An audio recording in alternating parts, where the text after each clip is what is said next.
भुजंग आसन के दूसरे अभ्यास के लिए।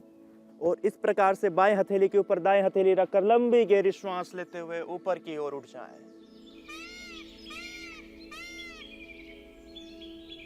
इसी स्थिति में बने रहें जितनी देर तक आप बने रह सकते हैं।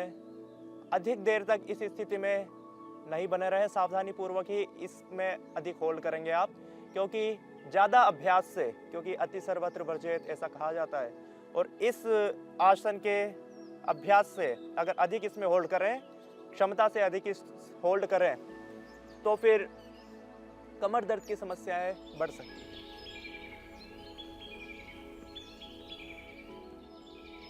इस आसन को भी आप 5 से लेकर 10 मिनट तक कर सकते हैं। आगे हम करेंगे भुजंगासन का तीसरा अभ्यास। इसके लिए ऊपर की ओर उठ जाएं और अपनी बॉडी को लेफ्ट साइड ट्विस्ट करके राइट पैर के एडी को देखें।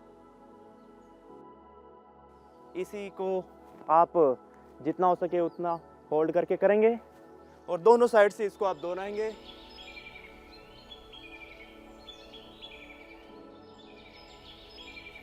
इस प्रकार से आगे हम देखेंगे मकर आसन। मकर आसन के लिए थोड़ी के नीचे दोनों हाथों को इस प्रकार से रख दें और अपने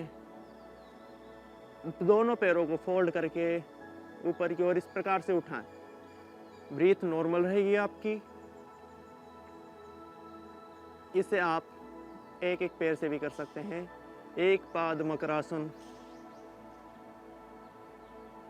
इस प्रकार से हम मकरासन के अभ्यास से भी, नियमित अभ्यास से स्वयं को हाइपरटेंशन की समस्या से मुक्त कर सकते हैं। आगे हम पीठ के बल लेटकर करेंगे पवन मुक्तासन।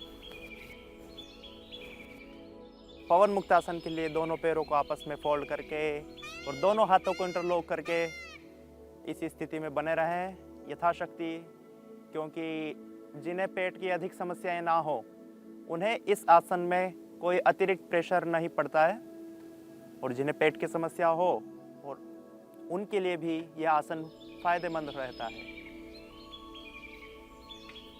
इस आसन में आप कपालभाति प्राणायाम का भी अभ्यास कर सकते हैं और लगभग 5 मिनट से लेकर 10 मिनट तक आप इस आसन में होल्ड करके रख सकते हैं। आगे हम करेंगे सेतु बंधासन। सेतु बंधासन के लिए अपने दोनों पैरों को फोल्ड कर लें और आपकी एड़ियां हिप्स से लगी हुई हों। अब अपने दोनों हाथों से दोनों पैरों के एंकल को पकड़ लेंगे और धीरे धीरे लंबी गहरी श्वास लेते हुए अपने बीच वाले पार्ट को ऊपर की ओर उठा देंगे। हाथ का सहारा भी आप ले सकते हैं अगर कमर में दर्द महसूस हो रहा हो।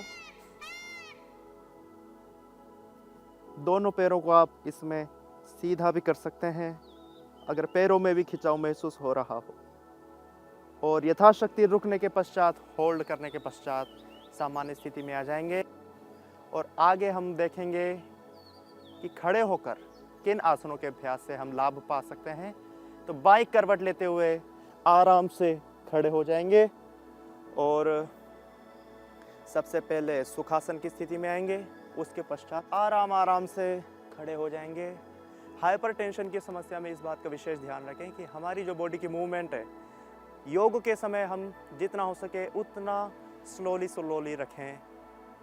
आगे हम देखेंगे ताड़ासन का अभ्यास। ताड़ासन के अभ्यास के लिए दोनों पैरों को आपस में मिला लें, दोनों हाथों को साइड से उठाते हुए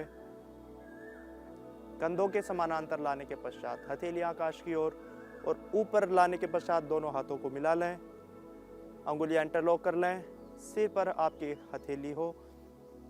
फिर पूरी बॉडी को लंबा गहरा श्वास भरते हुए ऊपर की ओर स्ट्रेच करें। इसी आसन में होल्ड करके रखें, जितना हो सके उतनी अधिक देर तक होल्ड करके रखें। कम से कम 5 मिनट तो होल्ड करना ही चाहिए। किसी भी रोग से अगर आप मुक्ति पाना चाहते हैं तो वापस तिर्यक ताड़ासन का भी आप अभ्यास कर सकते हैं। इसके लिए दोनों पैरों में गैप, और सबसे पहले राइट साइड अपनी बॉडी को बेंड कर दें। इस स्थिति में यथाशक्ति रहने के पश्चात बीच में आ जाएं, ब्रीथ नॉर्मल।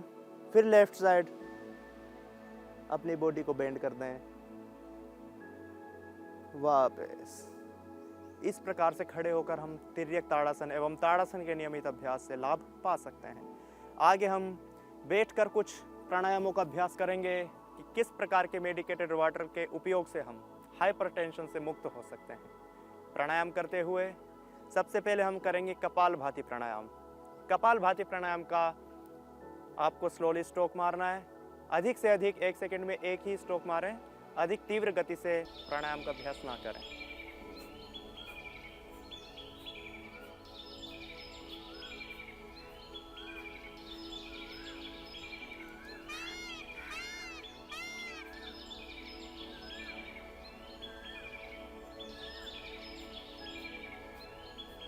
इस प्रकार से जब आप कपालभाति प्राणायाम का नियमित अभ्यास करते हैं, क्योंकि हाइपरटेंशन की जो समस्याएं हैं वह आपके डाइजेशन सिस्टम से भी जुड़ी हुई है, तो डाइजेशन सिस्टम पर डायरेक्टली इफेक्ट होता है कपालभाति प्राणायाम का।